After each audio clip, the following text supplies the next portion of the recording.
दोस्तों, heart disease एक leading cause of death है वर्ल्ड वाइड। हर 40 सेकंड में एक डेथ होती है वर्ल्ड में बिकॉज ऑफ हार्ट प्रॉब्लम, और स्पेशली 35 इयर्स ऑफ एज के बाद आजकल हार्ट डिजीज बहुत ही कॉमन हो गई है। आज के वीडियो में मैं 13 ऐसे वार्निंग साइंस के बारे में बात करूंगा जिनको हम जनरली इग्नोर कर देते हैं, ये सोचकर कि ये इससे हार्ट डिजीज नहीं होगी या ये हार्ट डिजीज रिलेटेड सिम्टम्स नहीं है। तो स्वागत करता हूं आपका किलो फिटनेस और लाइफस्टाइल चैनल में, जहां हम करते हैं सिर्फ काम की बात, नो फालतू बात।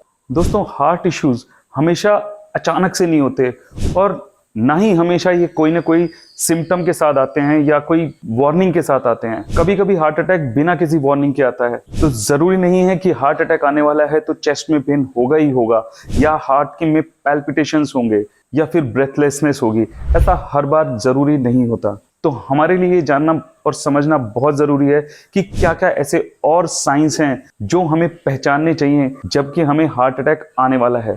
अगर हम early warning science of heart disease को पहचान लेते हैं तो ये सिर्फ हमारे लिए ही नहीं बल्कि हमारे रिश्तेदार, हमारे दोस्त और हमारे आसपास के रहने वाले सभी लोगों के लिए बहुत ही फायदेमंद होगा। तो शुरुआत करते हैं पहले सिम्टम से, अपसेट स्टमक, पेट खराब होना। पेट खराब होना ये एक ऐसा सिम्टम है, ये एक अनकॉमन सिम्टम है जिसको हम जनरली हार्ट डिजीज के साथ जोड़ते नहीं हैं। पेट में दर्द हो सकता है, एसिडिटी या फिर वोमिटिंग, क्योंकि ये सारे सिम्टम्स स्टमक इन्फेक्शन, पेट के इन्फेक्शन के साथ जुड़े रहते हैं, इसलिए हम इनको ओवरलुक कर देते हैं जब कभी ये सोचते हैं कि ये हार्ट डिजीज के भी सिम्टम हो सकते हैं। लेकिन अगर आपको लगता है कि जो आपने आखिरी खाना खाया था उसकी वजह से आपका पेट खराब नहीं होना चाहिए, क्योंकि या तो वो घर का खाना था या अगर वो बहुत ही सिंपल खाना खाया था, उसके बावजूद भी अगर आपका पेट खराब है तो आपको मेडिकल अटेंशन की जरूरत है। खास तौर से अच्छा खाना खाने के बाद भी अगर पेट में जलन या एसिडिटी हो रही है तो। यहाँ पर मैं एक बात और बता देना चाहता हूँ कि पेट खराब होना जो हार्ट अटैक का सिम्टम है वो लेडीज में ज्यादा होता है और जेंट्स में कम। वार्निंग साइन नंबर 2, परसिस्टेंट कफ। वो कफ जो खत्म ही नहीं हो रहा। हालांकि कफ को कोल्ड, फ्लू या ब्रोंकाइटिस जैसी बीमारी के साथ ज्यादा जोड़कर देखा जाता है, ना कि हार्ट प्रॉब्लम के साथ। लेकिन अगर कफ खत्म नहीं हो रहा है, लगातार हो रहा है, तो हो सकता है कि आपके लंग्स में फ्लूइड बिल्डअप हो रहा हो, जो कि कंजेस्टिव हार्ट फेलियर की तरफ हमें ले जा सकता है। जब हमारा हार्ट एफिशिएंटली पंप नहीं कर पाता तो हमारा ब्लड उन वेन्स में वापस आ जाता है जो लंग्स के थ्रू जाती हैं, और जब इन ब्लड वेसल्स में प्रेशर बढ़ता है तो ये जो फ्लूइड है ये लंग्स में और ज्यादा पुश हो जाता है। इस फ्लूइड और इरिटेशन की वजह से कफ बनने लगता है, जो कि कुछ शॉर्टनेस ऑफ ब्रेथ ऐसा महसूस होने लगता है। Warning sign number 3, random cold sweat, यानी कि गर्मी भी नहीं है फिर भी माथे पर पसीने आना। लेकिन आमतौर पर अगर पसीने सबको ही आते हैं, क्योंकि पसीने आना ये हमारी बॉडी का एक नॉर्मल प्रोसेस है अपने आप को ठंडा करने के लिए। लेकिन कोल्ड स्वेट, जब आप कोई भी हार्ड वर्क नहीं कर रहे हो, मेहनत नहीं कर रहे हो, गर्मी भी नहीं है और उसके बावजूद भी अगर पसीने आ रहे हैं, स्पेशली अगर उसके साथ चेस्ट पेन भी है, तो हमें थोड़ा संभलने की जरूरत है। क्योंकि ये जो पसीना हमें आ रहा है, हो सकता है कि हमारी बॉडी हमारे हार्ट के चारों तरफ जो इन्फ्लेमेशन हो रहा है उसको कूल डाउन करने की कोशिश कर रही है। नंबर 4 पर है एंजाइटी। एंजाइटी का हिंदी में मीनिंग अगर हम देखें तो मतलब होता है चिंता, उतावलापन, डर, बिना बात का इम्पेशेंस होना, ये सब एंजाइटी में आता है। तो जिन लोगों को कोई ना कोई हार्ट की प्रॉब्लम है, उन्होंने हमेशा कभी ना कभी अपनी लाइफ में एंजाइटी के साथ जरूर पाला पड़ा है। और ऐसा कहा जाता है कि जो लोग छोटी उम्र से ही एंजाइटी से जूझ रहे होते हैं या जिनमें एंजाइटी होती है, उन लोगों में बड़े होके हार्ट प्रॉब्लम्स होना ज्यादा कॉमन होता है। एंजाइटी स्ट्रेसफुल लाइफस्टाइल या फिर मेंटल हेल्थ डिसऑर्डर से भी हो सकती है, इसलिए हमें स्ट्रेसफुल नहीं होना चाहिए, पॉजिटिव रहना चाहिए हमें लाइफ में, और नेगेटिव थॉट से हमें दूर रहना चाहिए। एंजाइटी में एक चीज और होती है जिसको हार्ट पैल्पिटेशंस बोलते हैं, यानी कि रैंडमली जो हमारा जो हार्ट रेट है वो बहुत ज्यादा बढ़ जाता है एंजाइटी की वजह से। तो एंजाइटी की वजह से अगर इरेगुलर हार्ट रेट है तो हमें थोड़ा सा संभलने की जरूरत है, हमें मेडिकल हेल्प की बहुत ज्यादा जरूरत है। नंबर 5 सिम्टम जिसको बहुत ज्यादा इग्नोर कर दिया जाता है, ये सोच के कि ये हार्ट प्रॉब्लम का सिम्टम है ही नहीं, वो है लेग पेन। टांगों में दर्द रहना या क्रैम्प होना आमतौर पे अगर 1-2 दिन में या 3-4 दिन में ठीक हो जाता है तो कोई बात नहीं, लेकिन अगर ये परसिस्टेंट है और बार बार होता है तो ये पेरिफेरल आर्टरी डिजीज PAD हो सकती है। ये एक तरीके की कार्डियोवास्कुलर डिजीज है जिसमें ब्लड फ्लो हमारे हाथ और पैर के एक्सट्रीम एंड तक नहीं जा पाता, कंस्ट्रेंट हो जाता है। ज़्यादातर इस तरीके का जो पेन है वो फिजिकल एक्सरसाइज करते वक्त होगा और जब हम रेस्ट लेंगे तो ये ठीक हो जाता है। अगर इस तरीके का पेन हमें हो रहा है पैरों में तो समझ लीजिए कि ये एक हार्ट प्रॉब्लम की निशानी है। जो पेरिफेरल आर्टरी डिजीज की बात मैंने करी वो स्मोकर्स और डायबिटीज पेशेंट्स में बहुत ज़्यादा कॉमन भी है। अगर आपने वीडियो को यहाँ तक मेरे साथ देख लिया है तो मैं बहुत अप्रिशिएट करता हूँ इस चीज़ को कि आपको ये वीडियो पसंद आ रहा है। तो अगर आपने मेरे चैनल को सब्सक्राइब नहीं किया तो इमीडिएटली सब्सक्राइब का बटन दबा दीजिए और उसके सामने जो बेल आइकन है वो भी दबा दीजिए, जिससे कि इसी तरीके के अच्छे अच्छे वीडियोस मैं आपके लिए लाता रहूं और आपको उसकी नोटिफिकेशन टाइम टू टाइम मिलती रहे। तो बात कर लेते हैं छठे ऐसे सिम्टम की जिसको हम हार्ट प्रॉब्लम ना समझ के इग्नोर कर देते हैं। तो छठा सिम्टम है सोलन एंकल्स या सोलन फीट, यानी कि एंकल का सूजना या पैरों का सूजना। ये भी एक सिम्टम हो सकता है हार्ट डिजीज होने का। ऑफ कोर्स पैर किसी और प्रॉब्लम की वजह से भी सूज सकते हैं, जैसे कि प्रेगनेंसी वगैरह में। लेकिन अगर आपके पैर या एंकल बिना बात के सूज रहे हैं लगातार तो इसे अपने डॉक्टर को जरूर बताइए। एडिशनल टेस्टिंग की मदद से हम पता लगा सकते हैं कि आपके जो पैर या एंकल सूज रहे हैं उनकी वजह क्या है। सातवां सिम्टम है अनएक्सप्लेन्ड फटीग। ज्यादातर टाइम में जब हम कभी चलते चलते या दौड़ते हुए थक जाते हैं तो यही मान लेते हैं कि अभी उम्र हो गई है और इस उम्र में तो सभी थक जाते हैं।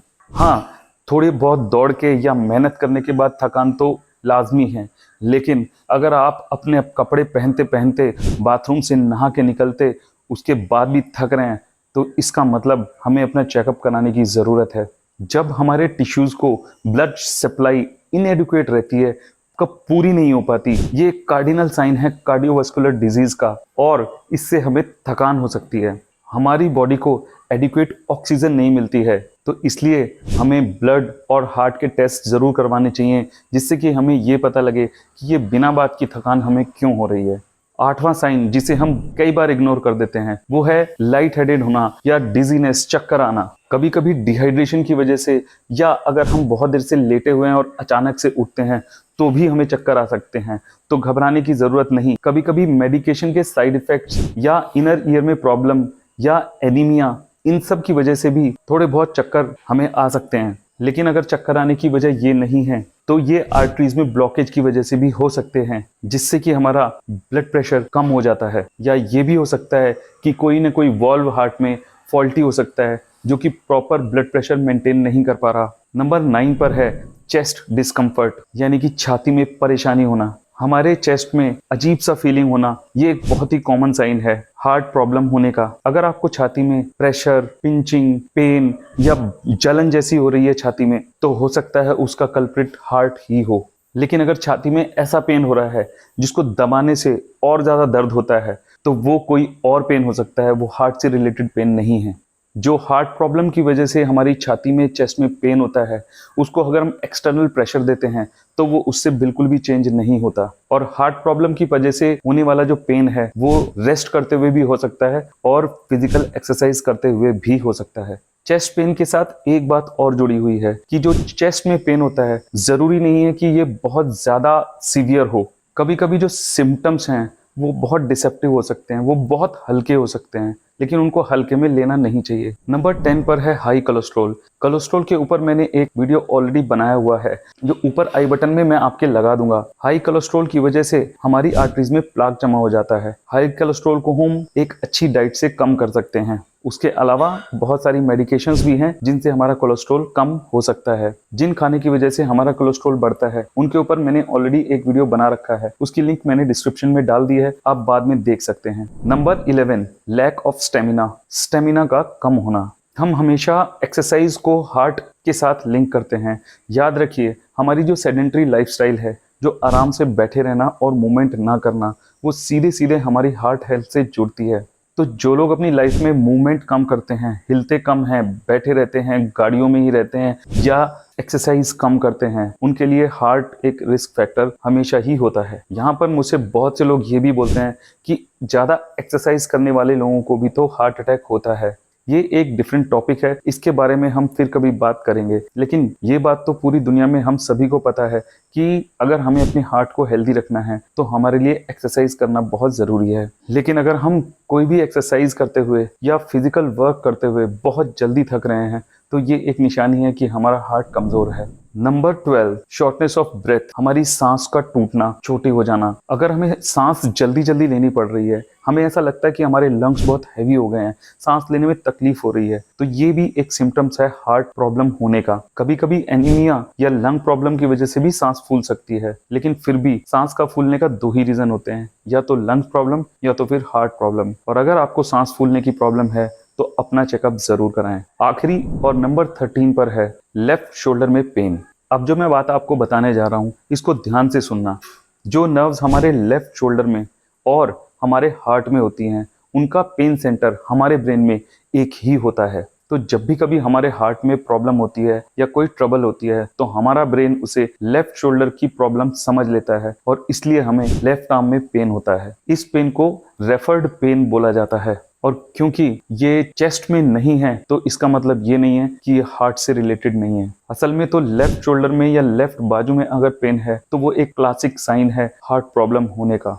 यहाँ पर मेरा वीडियो खत्म होता है। मुझे उम्मीद है आपको वीडियो जरूर पसंद आया होगा। अगर आपने चैनल को अभी तक सब्सक्राइब नहीं किया है तो मेरे चैनल को सब्सक्राइब कीजिए और बेल आइकन को दबा दीजिए। धन्यवाद।